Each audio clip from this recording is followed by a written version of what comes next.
Here's a quick question you may have asked or seen someone ask in the last year. Does the keto diet actually work?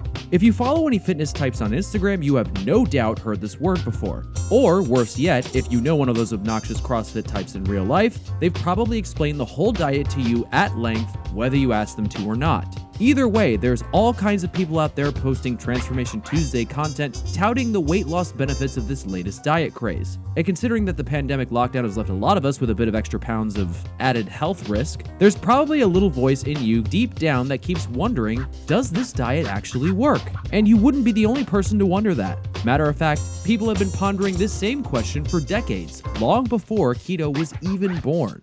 That's because the keto diet isn't actually that new. It's just the latest iteration of a fad diet that loves to pop up again every few years. Today, it's keto, which is short for ketogenic diet. You've also got its more extreme cousin, Whole30. But before it was keto, it was called paleo. Before paleo, it was the South Beach diet. And before that, it was the Atkins diet. And those are just the most popular names. The idea behind all of them is to drastically cut down or even eliminate carbohydrates from your intake. A carbohydrate, or carb, is one of the three main macronutrients, or macros for short, that your body uses to do its thing of keeping you alive, moving you through the world, growing, recovering from whatever bad decisions you make, and hopefully learning a thing or two on the way. Doing all of those things takes energy, specifically glucose that your cells take and metabolize. And a carb is basically a type of sugar that the body can most easily break down. It uses a hormone called insulin to absorb that glucose that it needs. And that's why most health experts recommend that the single largest portion of your calorie intake on a daily basis should consist of carbohydrates. So then why do so many others have beef?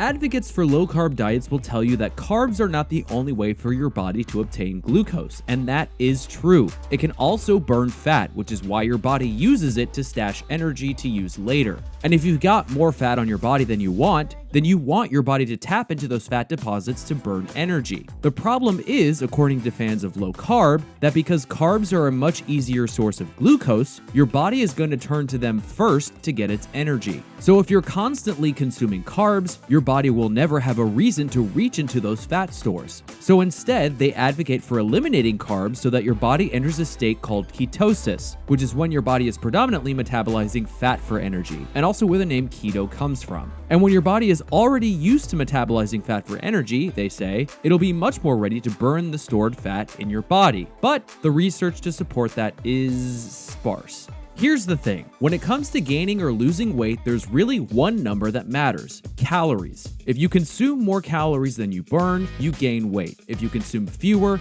you lose weight. It is as simple as that. And if you consume fewer calories than you burn, then you're gonna be in ketosis regardless of where those calories come from. With that said, not every calorie is created equal. The problem is that most people only tend to closely regulate their food intake when they're on a strict diet and then throw caution to the wind when they're not.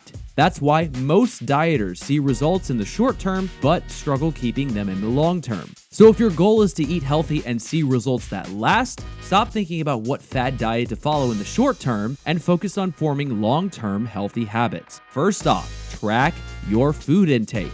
If that sounds tedious and annoying, let me ask you this. Who taught you how to eat? Chances are you started by taking cues from the people who raised and fed you growing up, and then maybe you modified your diet when you first went out on your own and you haven't really looked back since. And that's your problem. If you calculate your body's calorie requirement and then track your intake, even if you don't change what you eat at all, you can at least get a sense of how your body got into its current state.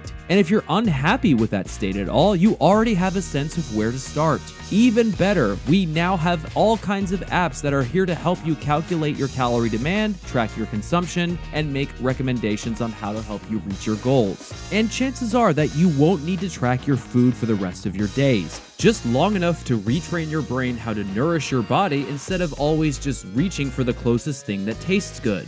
When it comes to fitness and health, there are three main factors: nutrition, activity, and rest. To achieve any goal you have with your body, you'll see best results when you're utilizing all three.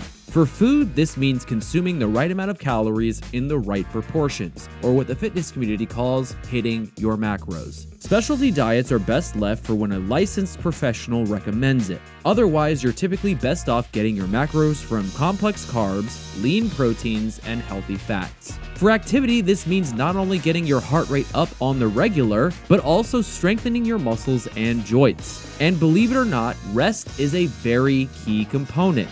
In other words, #no days off is not a flex. Taking control of your body and your health is not about what you eat or how you do for one meal or even one day. It's an average of all the decisions you've made over the long term. If you're interested in learning about how to be more healthy, you can check out our other series called FitFam. Just search for it wherever you're watching this. Otherwise, you can keep on resting and have a look at this. If there's any topic out there that's got you scratching your head and you're too scared to ask, you should totally send it our way.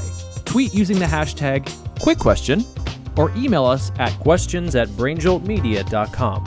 Don't forget to follow us, and remember, quick questions don't always have quick answers.